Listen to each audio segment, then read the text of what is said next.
قبیلہ خزاعہ کے کسی شخص نے بنو لیث کے کسی آدمی کو اپنے مقتول کے بدلے میں مار دیا تھا۔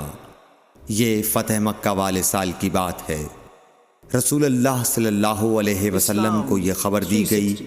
آپ نے اپنی اونٹنی پر سوار ہو کر خطبہ پڑھا اور فرمایا کہ اللہ نے مکے سے قتل یا ہاتھی کو روک لیا۔ امام بخاری رحمۃ اللہ علیہ فرماتے ہیں اس لفظ کو شک کے ساتھ سمجھو۔ ایسا ہی ابو نعیم وغیرہ نے القتل اور الفیل کہا ہے۔ ان کے علاوہ دوسرے لوگ الفیل کہتے ہیں۔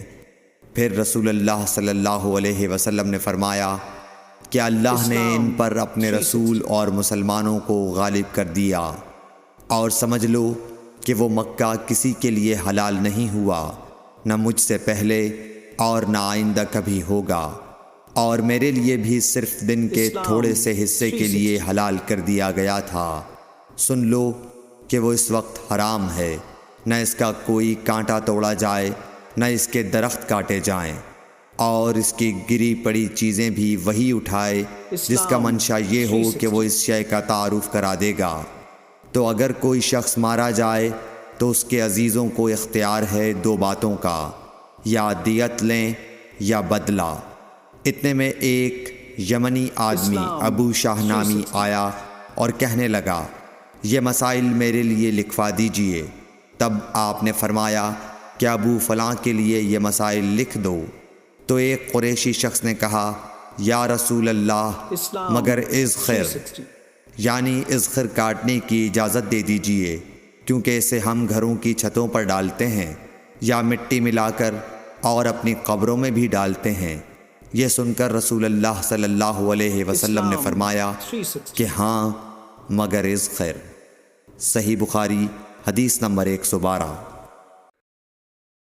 وہب بن منبح کے بھائی کہتے ہیں کہ میں نے حضرت ابو ہریرہ رضی اللہ تعالی عنہ کو کہتے ہوئے سنا کہ رسول اللہ صلی اللہ علیہ وسلم کے صحابہ میں عبداللہ بن عمر رضی اللہ عنہ کے علاوہ مجھ سے زیادہ کوئی حدیث بیان کرنے والا نہیں تھا، مگر وہ لکھ لیا کرتے تھے اور میں لکھتا نہیں تھا۔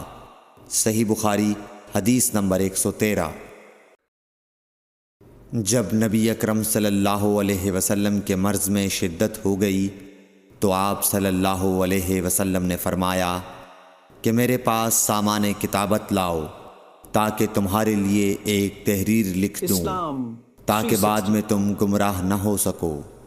اس پر حضرت عمر رضی اللہ عنہ نے لوگوں سے کہا کہ اس وقت آپ صلی اللہ علیہ وسلم پر تکلیف کا غلبہ ہے، اور ہمارے پاس اللہ کی کتاب قرآن موجود ہے جو ہمیں ہدایت کے لیے کافی ہے۔ اس پر لوگوں کی رائے مختلف ہو گئی اور شور و غل زیادہ ہونے لگا۔ آپ صلی اللہ علیہ وسلم نے فرمایا میرے پاس سے اٹھ کھڑے ہو، میرے پاس جھگڑنا ٹھیک نہیں۔ اس پر ابن عباس رضی اللہ عنہ یہ کہتے ہوئے نکل گئے کہ بے شک مصیبت بڑی سخت مصیبت ہے، وہ چیز جو ہمارے اور رسول کے اور آپ کی تحریر کے درمیان حائل ہو گئی۔ صحیح بخاری حدیث نمبر 114۔